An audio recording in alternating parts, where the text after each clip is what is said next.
नेपाल में युवा आंदोलन इतना आक्रामक था कि बड़े से बड़ा सत्ता प्रतिष्ठान भी नहीं बच पाया। न केवल संसद बची, पीएम आवास बल्कि सुप्रीम कोर्ट भी जलकर खाक हो गए। तो जरा सोचिए कि युवाओं के बीच गुस्सा, भीतर गुस्सा कितना ज्यादा भरा हुआ था।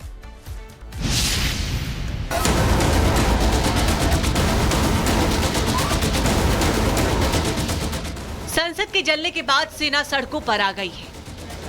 पूरे देश का कंट्रोल अब सिर्फ सेना के हाथों में है, लेकिन प्रदर्शनकारी अभी भी प्रदर्शन कर रहे हैं। सेना के जवान सड़कों पर तैनात हैं। आपको बता दें कि नेपाल के कई अलग अलग इलाकों में सेना ने अलग अलग हिसाब से कर्फ्यू लगाया है। कुछ जिलों में दोपहर 2 बजे तक, तो कुछ जिलों में दोपहर के 3 बजे के लिए, तो कुछ में शाम 5 बजे के लिए कर्फ्यू लगाया गया है।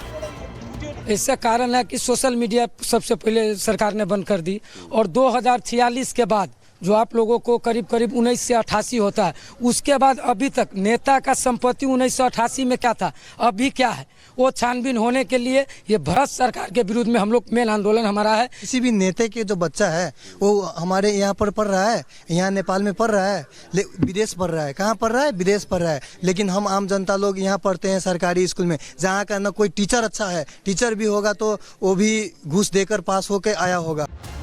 प्रदर्शनकारी ने नेपाल की राजधानी काठमांडू में प्रसिद्ध पशुपतिनाथ को भी नहीं छोड़ा। प्रदर्शनकारी मंदिर में घुसे, मंदिर को नुकसान पहुंचाया, साथ ही लूट की भी कोशिश की गई। हालांकि घटना के कुछ देर बाद ही नेपाल आर्मी ने प्रदर्शनकारी और उपद्रवियों को तितर बितर कर दिया और मंदिर को अपनी सुरक्षा में ले लिया। लगातार जारी हिंसा से परेशान लोगों ने कहा कि हमारा नेता भाग गया है, हमें नया नेता चाहिए जो हमारे बारे में सोचे, यूथ के बारे में सोचे। हम क्या चाहते हैं, देश में नया रूल्स आए, नया रेगुलेशन आए, यूथ अपने ही देश में कुछ कर पाए। हमारे को इस करप्शन से छुटकारा चाहिए, कुछ नया चाहिए हमको, नहीं नया यूथ चाहिए हमको, इसलिए कर रहे थे।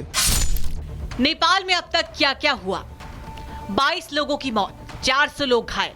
पीएम केपी शर्मा ओली का घर जलाया गया, राष्ट्रपति भवन को किया गया आग के हवाले, पूर्व प्रधानमंत्री के घर को जलाया गया, वित्त मंत्री विष्णु पौडेल को दौड़ा दौड़ा कर पीटा गया।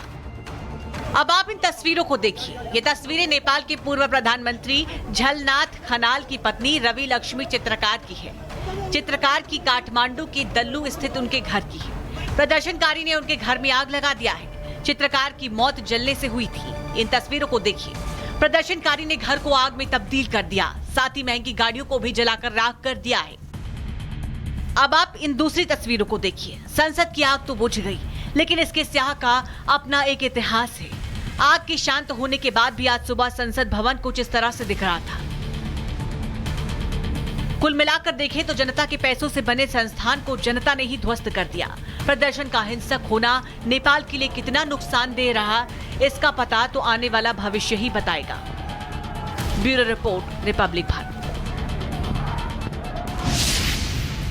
तो जलता नेपाल, इसी के साथ सेना को कमान, लेकिन वो नेपाल जो कभी शांति का प्रतीक तो कभी राजनीतिक उठापटक का गढ़, आज वही नेपाल हिंसा की आग में जल रहा है। लेकिन अब जो विस्फोटक खुलासा हुआ है उसे सुनकर आप और चौंक जाएंगे, क्योंकि भीड़ का टारगेट कोई और नहीं बल्कि प्रधानमंत्री केपी ओली ही थे। ऐसे में सवाल खड़े होते हैं कि क्या नेपाल खुद जल उठा या उसे टारगेट करके, षड्यंत्र करके जलाने का प्रयास किया गया। देखिए।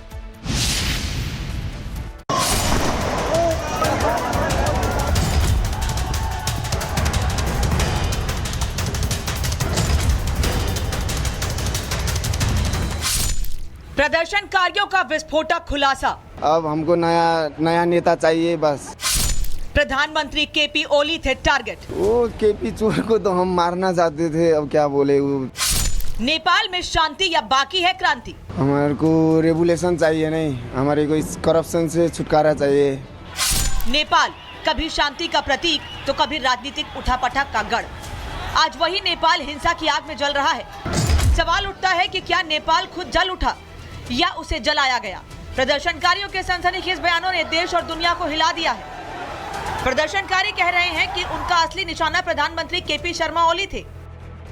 हम क्या चाहते हैं, देश में नया रूल्स आए, नया रेगुलेशन आए, यूथ अपने ही देश में कुछ कर पाए। वो केपी चोर को तो हम मारना चाहते थे, अब क्या बोले, वो चला गया उधर, कहाँ चला गया नहीं, देश छोड़ के भाग गया। और सारे नेता को तो हमने पकड़ लिया हमने। शेर बहादुर देउबा, उसका पत्नी का आरजू, घर सर सब जला दिया। नहीं, भीड़ का दावा है हम पीएम ओली को मारना चाहते थे। ये बयान सिर्फ गुस्से का इजहार नहीं बल्कि नेपाल की राजनीति का खतरनाक सच है। लेकिन इस हिंसा में ओली किसी तरह बच गए क्योंकि सेना के जवानों ने केपी ओली को सुरक्षित बचा लिया। लेकिन उनकी आवाज को प्रदर्शनकारियों ने आग के हवाले कर दिया।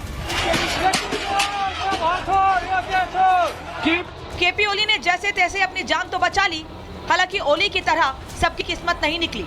उनके मंत्रियों और करीबियों का हाल देखकर आप भी दंग रह जाएंगे।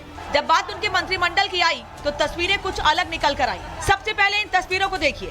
ये नेपाल के वित्त मंत्री विष्णु पौडेल हैं, जिन्हें बेकाबू भीड़ दौड़ा कर मार रही है। मंत्री जी पानी के रास्ते भागने की कोशिश कर रहे हैं तो प्रदर्शनकारी वहां भी उन्हें दौड़ा कर मार रहे हैं। एक वीडियो में एक प्रदर्शनकारी उनके सीने पर लात मारते हुए दिखा।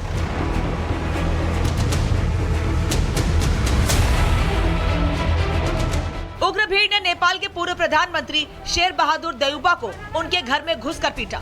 इस दौरान उनकी पत्नी और नेपाल की विदेश मंत्री आरजू राणा देउबा पर भी हमला किया गया। इस घटना का वीडियो भी सामने आया है जिसमें शेर बहादुर देउबा को लहूलुहान हालत में देखा जा सकता है। देउबा को प्रदर्शनकारियों के बीच से जान बचाकर भागते हुए देखा जा सकता है। इन सब के बीच जो सबसे विचलित करने वाली तस्वीर सामने आई वो पूर्व पीएम झलानाथ खनाल से जुड़ी है। उग्र भीड़ ने पहले उनके घर में आग लगा दी। इसमें उनकी पत्नी राशि चित्रकार गंभीर रूप से जल गई। उन्हें तुरंत कीर्तिपुर बर्न अस्पताल ले जाया गया जहां उनकी मौत हो गई।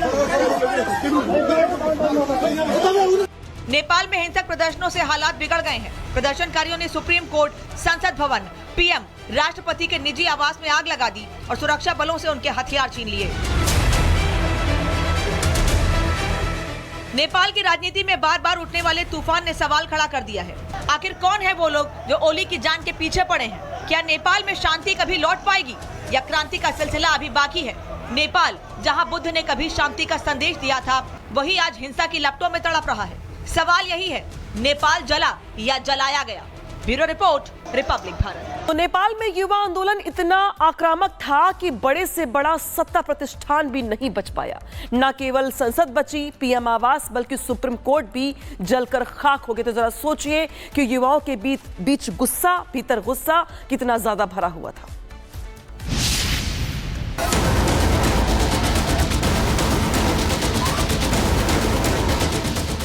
संसद के जलने के बाद सेना सड़कों पर आ गई है। पूरे देश का कंट्रोल अब सिर्फ सेना के हाथों में है।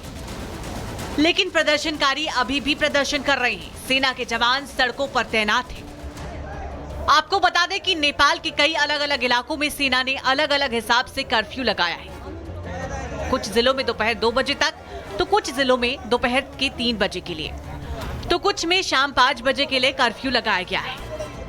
इसका कारण है कि सोशल मीडिया सबसे पहले सरकार ने बंद कर दी और 2046 के बाद जो आप लोगों को करीब 19 से 88 होता है, उसके बाद अभी तक नेता का संपत्ति 1988 में क्या था, अभी क्या है, वो छानबीन होने के लिए ये भारत सरकार के विरुद्ध में हम लोग मेन आंदोलन हमारा है। किसी भी नेता के जो बच्चा है वो हमारे यहाँ पर पढ़ रहा है, यहाँ नेपाल में पढ़ रहा है, विदेश पढ़ रहा है। कहाँ पढ़ रहा है? विदेश पढ़ रहा है। लेकिन हम आम जनता लोग यहाँ पढ़ते हैं सरकारी स्कूल में, जहाँ का ना कोई टीचर अच्छा है, टीचर भी होगा तो वो भी घूस देकर पास होकर आया होगा। प्रदर्शनकारी ने नेपाल की राजधानी काठमांडू में प्रसिद्ध पशुपतिनाथ को भी नहीं छोड़ा। प्रदर्शनकारी मंदिर में घुसे मंदिर को नुकसान पहुंचाया, साथ ही लूट की भी कोशिश की गई। हालांकि घटना के कुछ देर बाद ही नेपाल आर्मी ने प्रदर्शनकारी और उपद्रवियों को तितर-बितर कर दिया और मंदिर को अपनी सुरक्षा में ले लिया। लगातार जारी हिंसा से परेशान लोगों ने कहा कि हमारा नेता भाग गया है, हमें नया नेता चाहिए जो हमारे बारे में सोचे, यूथ के बारे में सोचे। हम क्या चाहते हैं, देश में नया रूल्स आए, नया रेगुलेशन आए, यूथ अपने ही देश में कुछ कर पाए। हमारे को इस करप्शन से छुटकारा चाहिए, कुछ नया चाहिए हमको, नहीं नया यूथ चाहिए हमको, इसलिए कर रहे थे। नेपाल में अब तक क्या क्या हुआ? 22 लोगों की मौत, 400 लोग घायल। पीएम केपी शर्मा ओली का घर जलाया गया। राष्ट्रपति भवन को किया गया आग के हवाले। पूर्व प्रधानमंत्री के घर को जलाया गया। वित्त मंत्री विष्णु पौडेल को दौड़ा दौड़ा कर पीटा गया। अब आप इन तस्वीरों को देखिए। ये तस्वीरें नेपाल के पूर्व प्रधानमंत्री झलनाथ खनाल की पत्नी रवि लक्ष्मी चित्रकार की है। चित्रकार की काठमांडू के दल्लू स्थित उनके घर की है। प्रदर्शनकारी ने उनके घर में आग लगा दिया है। चित्रकार की मौत जलने से हुई थी। इन तस्वीरों को देखिए। प्रदर्शनकारी ने घर को आग में तब्दील कर दिया, साथ ही महंगी गाड़ियों को भी जलाकर राख कर दिया है। अब आप इन दूसरी तस्वीरों को देखिए। संसद की आग तो बुझ गई, लेकिन इसके स्याह का अपना एक इतिहास है। आग के शांत होने के बाद भी आज सुबह संसद भवन कुछ इस तरह से दिख रहा था। कुल मिलाकर देखें तो जनता के पैसों से बने संस्थान को जनता ने ही ध्वस्त कर दिया। प्रदर्शन का हिंसक होना नेपाल के लिए कितना नुकसान दे रहा, इसका पता तो आने वाला भविष्य ही बताएगा। Bureau report, Republic Bharat.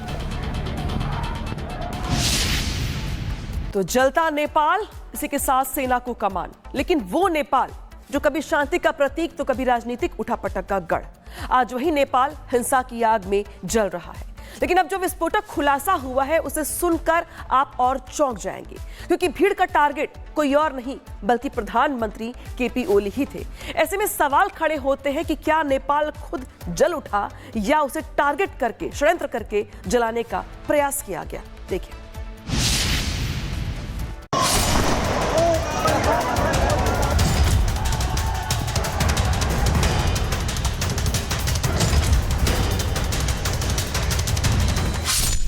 प्रदर्शनकारियों का विस्फोटक खुलासा। अब हमको नया नेता चाहिए बस।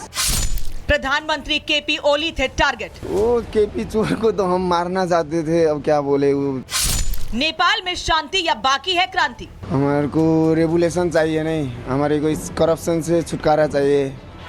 नेपाल कभी शांति का प्रतीक तो कभी राजनीतिक उठापटक का गढ़, आज वही नेपाल हिंसा की आग में जल रहा है। सवाल उठता है कि क्या नेपाल खुद जल उठा या उसे जलाया गया? प्रदर्शनकारियों के सनसनीखेज बयानों ने देश और दुनिया को हिला दिया है। प्रदर्शनकारी कह रहे हैं कि उनका असली निशाना प्रधानमंत्री केपी शर्मा ओली थे।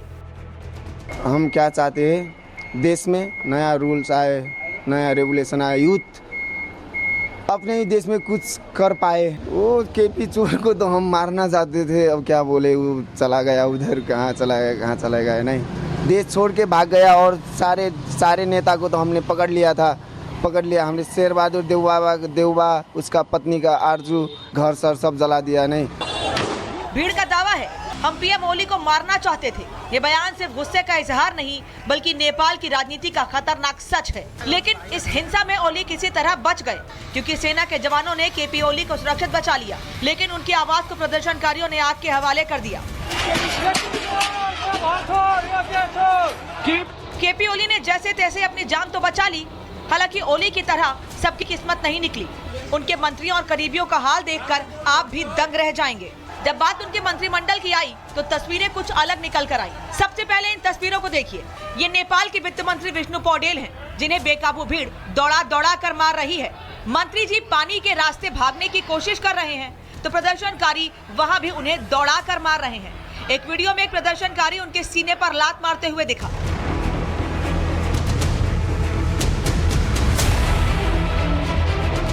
उग्र भीड़ ने नेपाल के पूर्व प्रधानमंत्री शेर बहादुर देउबा को उनके घर में घुसकर पीटा। इस दौरान उनकी पत्नी और नेपाल की विदेश मंत्री आरजू राणा देउबा पर भी हमला किया गया। इस घटना का वीडियो भी सामने आया है, जिसमें शेर बहादुर देउबा को लहूलुहान हालत में देखा जा सकता है। देउबा को प्रदर्शनकारियों के बीच से जान बचाकर भागते हुए देखा जा सकता है। इन सब के बीच जो सबसे विचलित करने वाली तस्वीर सामने आई वो पूर्व पीएम झलनाथ खनाल से जुड़ी है। उग्र भीड़ ने पहले उनके घर में आग लगा दी। इसमें उनकी पत्नी राष्ट्रीय चित्रकार गंभीर रूप से जल गईं। उन्हें तुरंत कीर्तिपुर बर्न अस्पताल ले जाया गया, जहां उनकी मौत हो गई। नेपाल में हिंसक प्रदर्शनों से हालात बिगड़ गए हैं। प्रदर्शनकारियों ने सुप्रीम कोर्ट, संसद भवन, पीएम, राष्ट्रपति के निजी आवास में आग लगा दी और सुरक्षा बलों से उनके हथियार छीन लिए। नेपाल की राजनीति में बार बार उठने वाले तूफान ने सवाल खड़ा कर दिया है। आखिर कौन है वो लोग जो ओली की जान के पीछे पड़े हैं? क्या नेपाल में शांति कभी लौट पाएगी या क्रांति का सिलसिला अभी बाकी है? नेपाल, जहां बुद्ध ने कभी शांति का संदेश दिया था, वही आज हिंसा की लपटों में तड़प रहा है। सवाल यही है, नेपाल जला या जलाया गया? Bureau report, Republic Bharat.